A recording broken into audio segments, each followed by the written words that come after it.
વિદ્યાર્થીઓનો luxurious 4 wheeler car scene સપાટા મામલે સુરત આરટીઓએ 19 કાર ચાલકના ડ્રાઇવિંગ લાયસન્સ સસ્પેન્ડ કર્યા। હવે આ કાર ચાલકો આગામી 90 દિવસ સુધી વાહન હંકારી શકશે નહીં।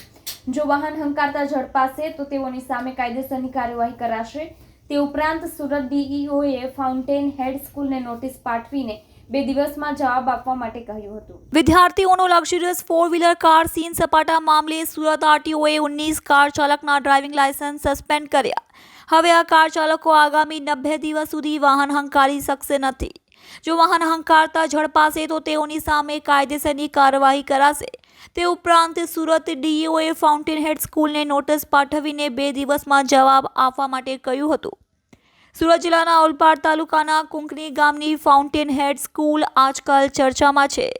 ધોરણ 12ના વિદાય સમારંભ દરમિયાન વિદ્યાર્થીઓએ શાંતિપૂર્ણ વિદાયને બદલે પાવર શો રચવાનો પ્રયાસ કર્યો હતો। 30થી વધુ લક્ઝરિયસ કારો સાથે વિદ્યાર્થીઓએ કોઈ મંજૂરી વિના સ્કૂલ સુધીનો કાફલો કાઢ્યો અને સ્ટાઇલબાજી કરવાનો કારણે વિદાય ઉભરાવ્યો હતો, જેમાં કાર ચાલકો સામે આરટીઓ દ્વારા કાર્યવાહી કરવામાં આવી છે, જેમાં 19 કાર ચાલકોના ડ્રાઇવિંગ લાયસન્સ રદ કરવામાં આવ્યા છે। વિદ્યાર્થીઓનો લક્ઝરિયસ 4 વ્હીલર કાર સાથેનો વાયરલ વિડીયો સામે આવ્યો હતો। સુરત આરટીઓએ 19 કાર ચાલકના ડ્રાઇવિંગ લાયસન્સ સસ્પેન્ડ કર્યા છે।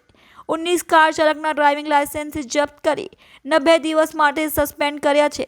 હવે આ કાર ચાલકો આગામી 90 દિવસ સુધી વાહન હંકારી શકશે નહીં। જો વાહન હંકારતા ઝડપાશે તો તેઓની સામે કાયદેસરની કાર્યવાહી કરાશે।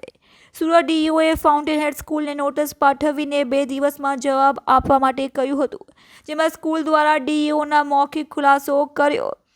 જોકે આ ફેરવેલ પાર્ટીમાં કારનો કાફલો સ્કૂલની બહાર થયો હતો, જેની જાણ અમને હતી નથી। વિડીયો વાયરલ થયા બાદ અમને જાણ થઈ હતી।